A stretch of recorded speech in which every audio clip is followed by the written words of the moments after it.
Hello everyone, I am Sai Kishore Raju and welcome to my new YouTube series titled Work, Life and Learning.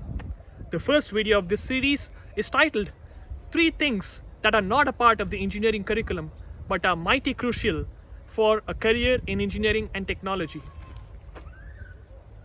I'll break the surprise and mention the 3 things at first.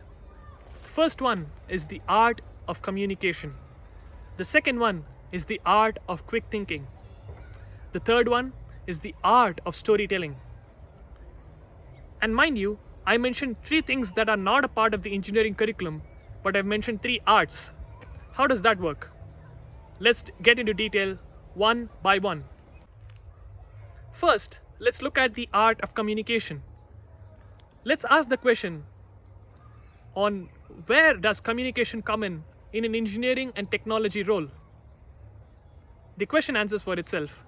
Everywhere.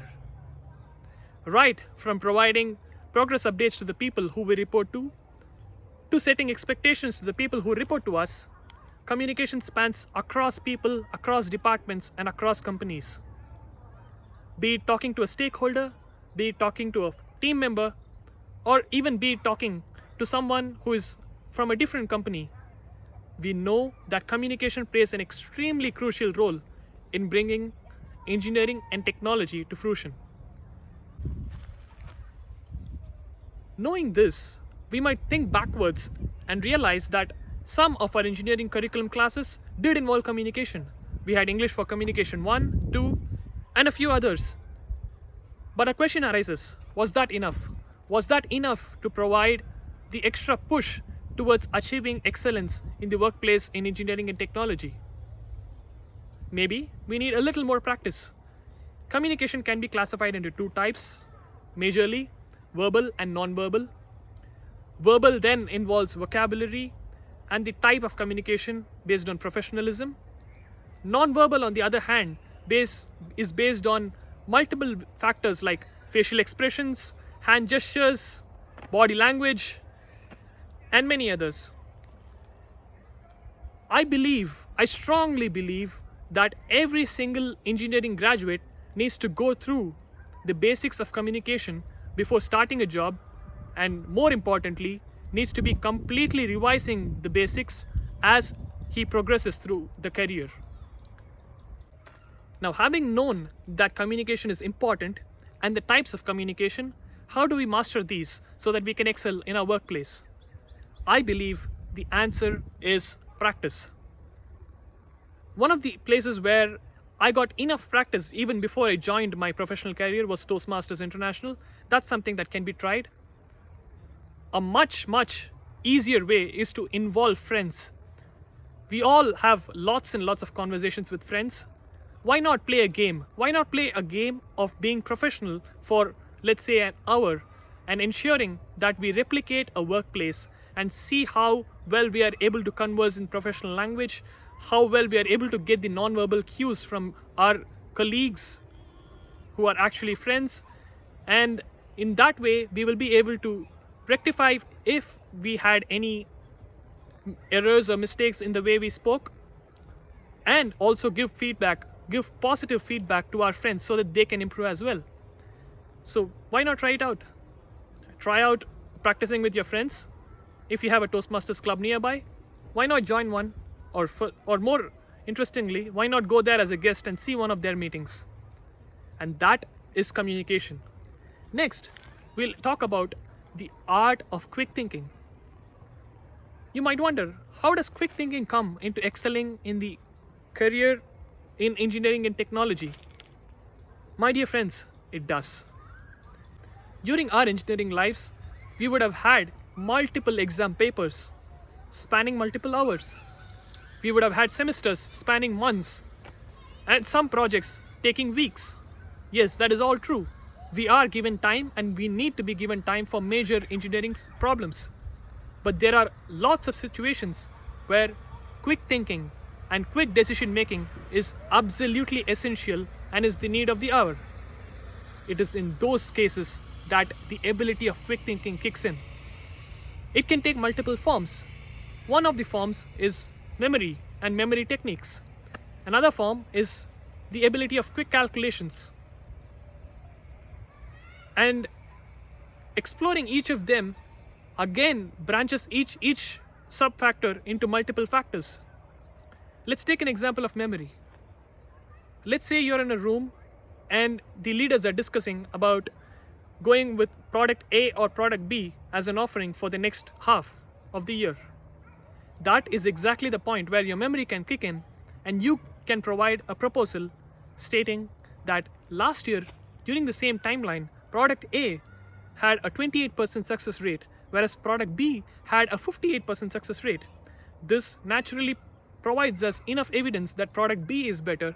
Why not try that out? And this, by the way, is a live example from one of the discussions at Texas Solar, where I am the director of technology. And this is where your memory can come in, and you can ensure that you can use that to your advantage towards proposals and towards quick thinking and quick decisions. The other aspect of quick thinking is that of calculations. For example, imagine that you have a decision to make and you are presented with numbers, and then you realize that you do not have much time to make a decision. That is where the ability of quick calculations can come in. You can quickly calculate ratios, percentages, and do a quick math and come up with something that can surprise the other person who's providing the quote. Why not use that to our advantage? We have just seen two techniques of quick thinking. One is memory, the other one is calculation. There are multiple other ways in which quick thinking can help us. Another little way in which the art of quick thinking can help is in inducing humor and fun into the workplace. Let's say someone mentions a reason for not coming to a job. Let's say you're able to find a humorous way to give a comeback or to give a counter in a non-harming way. Why not use that to your advantage? If you are someone who is having wisdom of words, why not use that to your advantage? If you are able to play around with words and create humor out of nothing, that is an example of quick thinking, and that is for sure an aspect that will help you succeed in the workplace and gain appreciation from your peers. So we have looked at three things: memory, calculation, and the ability of wisdom of words. There are lots of other things. Do comment below on what are the other things where you believe that the ability of quick thinking has helped you. That might help others as well. Who knows, that might help me and the people who are watching this video. With that being said, let's quickly move into the third aspect, the art of storytelling. Let us take a pause over here. Let us think about our lives. Each of us watching this video have a story of our own. Stories are everywhere. Our lives are made of stories. Inside each of our days there are stories, and each story has a flashback, each story has a consequence, and each story has a present happening. Similarly, every single engineering and technology problem has a story of its own. A story that needs to be told, a story that needs to be heard, and a story that needs to be known so that we can know the why behind the problem, and then fix the how to solve the problem, and then fix the problem. Imagine an example. There is a large number of tickets coming in that are unsolved. That is a problem. The way where we can put it is in terms of thinking as a story. Let's think of it as a story on why it happened. It might have happened because suddenly the number of employees has increased, and the number of tickets that are submitted per employee has also increased, and thus there is a huge influx of tickets to be solved by the team. And the present situation is that the huge number of tickets is causing bottleneck in one of the teams, and that is causing the bottleneck in the entire operations. And what is the remedy? The remedy is to match the supply with the demand. The demand has increased, which means the supply needs to be increased, and hence increase the number of people in the team so that they are able to suffice the requests. A natural story follows where we are able to take from the point of why and then to the point of how and to the point of conclusion. Everywhere we see a story, and if we are able to present every problem as a story of its own, then it becomes easy to solve it.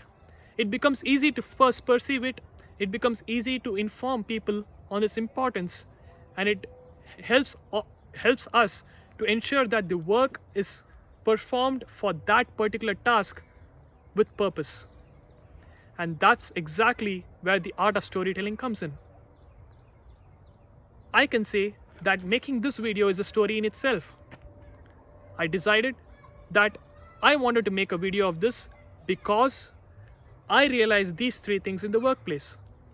Then, to reach out to all of you, I realized a video is the best way to reach out, and then I had to decide a place. I came to this park and recorded the video. Now I will have to edit it and upload it so that you can watch it just like how you are doing so. That is a story of its own. For me, the ability of learning about the art of storytelling came through movies. For different people, it's different. For some people, it might have been through fiction books. For some people, it might have been through listening to experiences of multiple people. For some, it might have been through traveling. And for some, it might have been through personal experiences itself. Either ways, we know that we all have stories around. In this way, the art of storytelling ensures that people in the company know the value of the product or the project in which they are working on. Knowing the value ensures that they get a purpose of why they are doing that project. Knowing the purpose is the best way that people can be self-motivated to pursue a task and complete it. Thus, the ability of storytelling entails the ability of arousing emotions. The ability of arousing emotions is the foremost factor in ensuring that people get the feel of the project and want to do it. They have the self-motivation after you have explained to them the value of what they are doing. Thus, stories are crucial, not just to our lives, but to our work lives as well. So friends, we have ensured that we have seen the three major things that were probably not covered in the engineering curriculum: the art of communication, the art of quick thinking, and the art of storytelling. These for sure will ensure success in the engineering and technology career of all of us. I am just a few years old into my career. I have a huge career ahead and will keep pursuing these three things to the best of my abilities. I believe that if you are able to pick up a few things from this video and are able to use it in your workplace or in your academic career if you're students, this for sure will create a positive impact in all your endeavors coming ahead. Do subscribe to my channel, do like this video, do comment on it on your best ways of quick thinking, and I will ensure that this video reaches all of you and many such videos with quality content reaches you. Until then, it's a bye-bye from me.